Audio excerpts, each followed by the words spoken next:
Welcome students to the another video of Biology with Bishwajit. Here we are going to talk about the part 2 of reproduction in organisms. In the last video we have seen different modes of asexual reproduction. Here we'll extend it. Here we are going to talk about another mode of asexual reproduction, that is vegetative propagation. Vegetative, ये नाम से पता चल रहा है, somehow related to vegetables. Vegetables मतलब सब्जी. सब्जी के तौर पे हम लोग क्या क्या चीज़ खाते हैं प्लांट्स का? Root, shoot, leaves, these are known as vegetative. Actually in case of a plant there are two kind of parts, vegetative parts and reproductive part. Vegetative part means जो parts हम लोग vegetable के तौर पे हम लोग consume करते हैं, root, leaves and shoot. And reproductive part means specialized for reproduction, that is flower in case of plants. तो यहाँ पे vegetative propagation is one kind of asexual reproduction. Propagation means आगे बढ़ना, अपना पीढ़ी को, अपना प्रजननी को आगे बढ़ाना. And vegetative means by using those vegetative parts, okay, apart from the reproductive part flower. तो flower छोड़ के vegetative parts यानी कि root, shoot एंड लीव्स को यूज़ करके प्लांट जब अपना प्रोजेनी को आगे बढ़ाते हैं असेक्सुअल मोड में, that mode of reproduction is known as vegetative propagation. हम लोग कई बार देखे हैं कि कई सारे प्लांट्स का जो प्रोपागेट करवाना होता है, हम लोग डायरेक्टली क्या करते हैं, उसको जो डाली काटते हैं, डाली काट के सीधा उसको मिट्टी में रोप देते हैं और वहाँ से एक नया पौधा बन जाता है. तो ये तो बहुत ही कॉमन एक प्रैक्टिस है. ओके, अब इसके बारे में हम लोग डिटेल जानकारी लेंगे. Vegetative propagation is basically of two types, natural and artificial. Naturally भी प्लांट्स अपना रूट, शूट या लीव्स के थ्रू अपना प्रोजेनी को आगे बढ़ाते रहता है, इसको natural mode of vegetative propagation. और ह्यूमन बींग्स के द्वारा हम लोग जब क्या करते हैं, प्लांट्स का रूट, शूट एंड लीव्स को यूज़ करके उसका प्रोजेनी को आगे बढ़ाते हैं, उसका पॉपुलेशन को बढ़ाते हैं, जनरली हॉर्टिकल्चर सेक्टर में, एग्रीकल्चर सेक्टर में, then that kind of vegetative propagation is known as artificial vegetative propagation. और ये वेजिटेटिव प्रोपागेशन का मेथड जब प्लांट का टिश्यू यूज़ करके लैबोरेटरी में किया जाता है, एक पर्टिकुलर इन्वायरमेंट को मेंटेन करके लैब में हाईली स्टेरिलाइज कंडीशन के अंदर, तो उसको कहा जाता है टिश्यू कल्चर या माइक्रो प्रोपागेशन. तो अब हम लोग डिटेल्स जानने वाले हैं वेजिटेटिव प्रोपागेशन के बारे में. So students, naturally occurring vegetative propagation or natural modes of vegetative propagation occurs through this different kinds of specialized part of plant. They are known as runner, rhizome, sucker, tuber, offset bulbs, etc. etc. Actually, what are they? They are different modification of stem or root or leaves. So यहाँ पे क्या होता है, stem, root और leaves modify होके इस तरह का एडवेंटिशियस स्ट्रक्चर फॉर्म करते हैं. एडवेंटिशियस बोले तो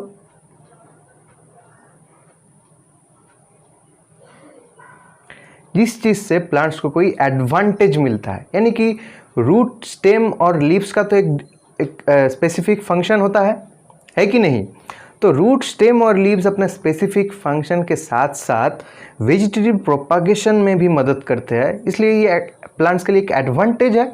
सो advantage providing modified stem, roots and leaves are known as adventitious. Actually, these are the runner, rhizome, suckers, tuber, offset bulbs, which are actually adventitious stem, root or leaves. So here we can see first runner or stolon. It is a slender stem that grows horizontally to ground, naturally cut off and separated, develops into new individuals.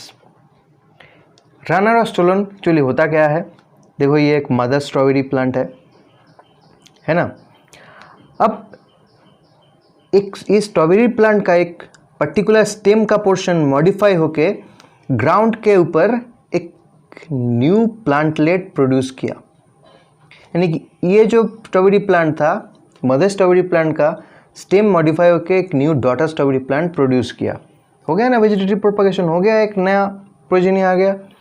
तो इस तरह से ये stolen या modified stem, जिसको कहीं कहीं पे रनर भी कहा जाता है, जिसकी जो ग्राउंड में जो ग्रासेस होता है, जंगली घास जो होता है, देखोगे एक कोई भी फील्ड में एक पर्टिकुलर जगह में एक जंगली घास आ जाएगा तो पूरा फील्ड जंगली घास से भर जाएगा।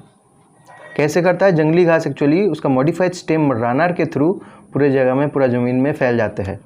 ओके, तो स्टोलन स्ट्रॉबेरी में देखने को मिलता है और रनर ग्रासेस में देखने को मिलता है। Next will see here another kind of modified stem, that is rhizome. Okay, rhizome it is the modified underground stem. अब ये स्टेम कहाँ पे है? जैसे कि अदरक और हल्दी, ये सब चीज़ में राइजोम देखने को मिलता है। Their underground modified stem, if a rhizome is separated into pieces, each piece may be able to give rise to a new plant. Ginger, कैना, टर्मरिक, ये सब चीज़ में राइजोम देखने को मिलता है। तो ये देखो, ये एक जिंजर है, यानी कि अदरक का अंडरग्राउंड स्टेम है, इसको हम लोग स्पाइसेस में यूज़ करते हैं। अभी एक एक पोर्शन को अगर काट काट के ज़मीन में लगा दिया जाएगा तो एक एक पोर्शन से बड निकलेगा, यानी कि न्यू टिश्यू डेवलप्ड होगा और वहाँ से एक new ginger plant, new canna plant, new turmeric plant का ग्रोथ हम लोग को देखने को मिलेगा। तो this kind of underground modified stems are known as what? Rhizome. अदरक जैसा जो स्टेम होता है, मिट्टी के नीचे रहता है। तो रूट समझ के गलती मत करना। Next here we can see sucker. Sucker is another kind of modified stem or root. It is a basal shoot or root sprout, adventitious shoot. It grows from a bud at the base of the tree or shrub or forms its root. Cherry, apple, China rose, इस तरह का plants में साकर देखने को मिलता है। Actually साकर क्या होता है? मिट्टी के आसपास जो स्टेम या जो रूट का जो हिस्सा होता है, वहाँ पे एक रूट जैसा देखने में, नकली रूट, उसका एडवेंटिशियस शूट हम लोग कह सकते हैं, एक स्ट्रक्चर निकलता है जो कि बढ़ते बढ़ते बढ़ते बढ़ते मिट्टी को टच करेगा और वहाँ से एक नया प्लांट का ग्रोथ हो जाएगा। इस तरह का एडवेंटिशियस शूट जो कि देखने में रूट जैसा लगता है, उसको कहा जाता है साकर, जो कि cherry, apple and China rose plant में देखने को मिलता है। Next most important modified stem, that is tuber, आलू। तो आलू क्या होता है? पोटैटो क्या होता है? एक मॉडिफाइड अंडरग्राउंड स्टेम होता है, it's not a root. Okay, तो tubers modified plant structure that's are enlarge to store nutrients. तो आलू को इतना बल्जिंग, इतना एक बल्ब जैसा स्ट्रक्चर, एक फुला हुआ स्ट्रक्चर क्यों बनाता है? क्योंकि इसके अंदर ये स्टार्च स्टोर करके रखता है, फूड स्टोर करके रखता है। These are short thickened underground stem, it bears minute scale leaves with a bud, it has ability for developing into a new plant. जैसे कि पोटैटो में देखे हो कि पोटैटो का ये मानो कि एक पोटैटो है, पोटैटो का अलग अलग जगह में इस तरह का स्ट्रक्चर देखने को मिलता है। This kind of structure are known as eyes of potato. तो पोटैटो के एक एक आई से एक एक न्यू बड प्रोड्यूस होता है और वहाँ से एक न्यू पोटैटो प्लांट प्रोडक्शन करने का क्षमता वो रखते हैं। ओके, इसलिए ट्यूबर, ये जो टोटल जो पोटैटो है, एक जो आलू है, इसको हम लोग एक ट्यूबर बोलेंगे और एक ट्यूबर के ऊपर बहुत सारे आईज होता है और एक एक आई से एक न्यू पोटैटो प्लांट प्रोड्यूस होता है। Next offset. Offset aquatic plants में देखने को मिलता है। Offset is a small virtually complete daughter plant that is asexually produced on the mother plant, जैसे कि वाटर हायसिंथ, जिसको टेरर ऑफ बंगाल भी कहा जाता है। तो वाटर हायसिंथ में क्या होता है? ये भी एक मॉडिफाइड ऑफसेट का एक्चुअली एक तरह का मॉडिफाइड स्टेम या मॉडिफाइड शूट है। ओके, तो एक मदर प्लांट से का जो स्टेम है वो मॉडिफाई होकर एक डॉटर प्लांट प्रोड्यूस करता है। तो मदर प्लांट और डॉटर प्लांट के बीच में जो कनेक्शन है मॉडिफाइड स्टेम, उसको कहा जाएगा ऑफसेट। एक्चुअली यही रेस्पॉन्सिबल है वेजिटेटिव प्रोपागेशन के लिए। Next bulb. Bulb can be seen in onion and garlic, यानी कि प्याज और लहसुन में देखने को मिलता है। Bulb is a short stem with fleshy leaves और लीव बेस। बल्ब भी एक्चुअली क्या है? मॉडिफाइड अंडरग्राउंड स्टेम है। ये जो प्याज या लहसुन का जो स्ट्रक्चर, ये जो बल्जिंग जो एक स्फेरिकल स्ट्रक्चर, इसको बल्ब कहा जाता है। एक्चुअली ये बल्ब के अंदर बहुत सारे फ्लेशी स्टेम्स रहता है और एक एक स्टेम से एक एक जो प्याज का जो छिलका होता है या लहसुन का जो एक एक कुआ जिसको बोलते हैं, एक एक लहसुन का पीस से क्या होगा, एक नया गार्लिक या ऑनियन प्लांट प्रोड्यूस हो सकता है। तो ये भी एक तरह का वेजिटेटिव प्रोपगेशन है जो कि नेचुरल मेथड में हो सकता है। अभी कुछ देर पहले जो बोल रहा था terror of Bengal, water hyacinth हैं जो कि ऑफसेट के थ्रू वेजिटेटिव प्रोपगेशन करते हैं। तो इसके पीछे एक कहानी है। This aquatic plant water hyacinth is considered as terror of Bengal. It was first introduced in India because of beautiful flower and shape of leaf. देखो पहली बार कोई मतलब ट्रैवलर कोई विदेश में गया था तो उनको देखा कि एक्वाटिक एक प्लांट जिसके पास बहुत ही बेहद खूबसूरत एक फ्लावर है, तो क्या किए कुछ वाटर हाइसिंथ इंडिया में लेके आके कोई एक तालाब में या पोखर में छोड़ दिए। तो उसके बाद उनको क्या देखने को मिला, कुछ दिन बाद पूरा जो तालाब है वो ये वाटर हाइसिंथ से भर गया है।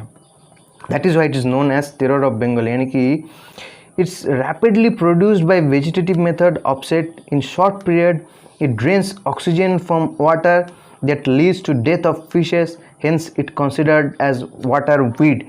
तो ये एक्चुअली क्या होता है, जब ज़्यादा मात्रा में पानी में ग्रोथ हो जाता है, पानी का जो वाटर का जो आउटर जो सरफेस है उसको पूरी ब्लॉक कर देता है, तो ऑक्सीजन डिफ्यूज़ होने नहीं देता है, तो वाटर का क्या होता है तब BOD, biological oxygen demand, okay, biological oxygen demand of water get increased and that ultimately causes loss of aquatic life. Like जैसे कि अगर तालाब में फिश पाल रहे हैं कोई, तो उस तालाब में अगर ये टेरर ऑफ बंगाल यानी कि वाटर हाइसिंथ का ज़्यादा ग्रोथ हो जाएगा तो फिश धीरे धीरे मर जाएगा। नेक्स्टली अब रूट और शूट के थ्रू भी प्लांट वेजिटेटिव प्रोपगेशन प्लांट्स में हम लोगों को देखने को मिलता है। जैसे कि यहाँ पे बाय रूट डालिया और स्वीट पोटैटो प्लांट में देखने को मिलता है, ओके। तो इसमें इसका मॉडिफाइड रूट, अब इसको आलू बोल के आलू के साथ इसको कंफ्यूज नहीं करना है। ये जो रूट है डालिया स्वीट पोटैटो का एक्चुअली मॉडिफाइड रूट है जो कि स्टार्च स्टोर करके आलू जैसा दिखने में हो गया, लेकिन ये एक्चुअली अंडरग्राउंड स्टेम नहीं है, ये अंडरग्राउंड रूट ही है, ओके। और ये एक एक जो पोटैटो जैसा स्ट्रक्चर जो बना है स्वीट पोटैटो या डालिया में, क्या होगा, इसी से एक न्यू प्लांट प्रोड्यूस हो सकता है by the means of vegetative propagation.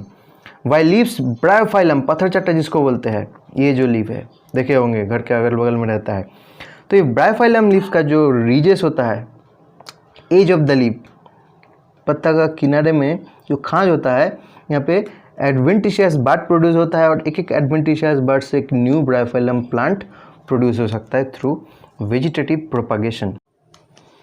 Now here will talk about different modes of artificial vegetative propagation, that is grafting, cutting, layering, gutti and tissue culture. So out of these 5 methods, the most common method is cutting, and this is the most common as well as easiest method of vegetative propagation. What we can see in rose and hibiscus plant. तो रोज़ और hibiscus plant में generally हम लोग क्या करते हैं, जो बारिश का सीज़न होता है या जो जहाँ पे वाटर ज़्यादा अवेलेबल है, इस तरह का एक मिट्टी प्रिपेयर करते हैं, ओके, एक पॉट प्रिपेयर करते हैं। उसके बाद जो मदर प्लांट है, उस मदर प्लांट से एक डाली इंसीज करते हैं, यानी कि जो एक यंग जो डाल है उसको काटते हैं। काटा हुआ उस डाल को after the cutting we put it in moist soil with nutrient, ऐसा मिट्टी में उसको डाल देते हैं जहाँ पे उसको न्यूट्रिएंट जहाँ पे पहले से न्यूट्रिएंट अवेलेबल है। अब within few days what will see formation of root. ये जो स्टेम का जो पोर्शन है उससे रूट फॉर्मेशन होगा और वहाँ पे एक न्यू प्लांट का ग्रोथ हो जाएगा, न्यू प्लांटलेट बन जाएगा। तो हो गया वेजिटेटिव प्रोपगेशन, एक मदर प्लांट से एक डॉटर प्लांट या बहुत सारे डॉटर प्लांट हम लोग इसी मेथड यूज़ करके बना सकते हैं, okay. Now will talk about grafting method. Grafting method is most common method used for vegetative propagation in some fruit plants like mango and lychee. Mango लीची गुआवा में grafting use होता है। तो यहाँ पे ग्राफ्टिंग का मकसद क्या है, जो सीड से जो प्लांट बनता है, सीड से जो प्लांट बनेगा after germination of seed germination के बाद जो प्लांट बनेगा उसमें फ्रूट और फ्लावर आने में बहुत टाइम लग जाएगा। जैसे कि मैंगो और लीची प्लांट्स का बात करेंगे तो उसमें 10 साल 15 साल लग जाता है। तो उतना देर कौन वेट करेगा, उतना ज़्यादा समय।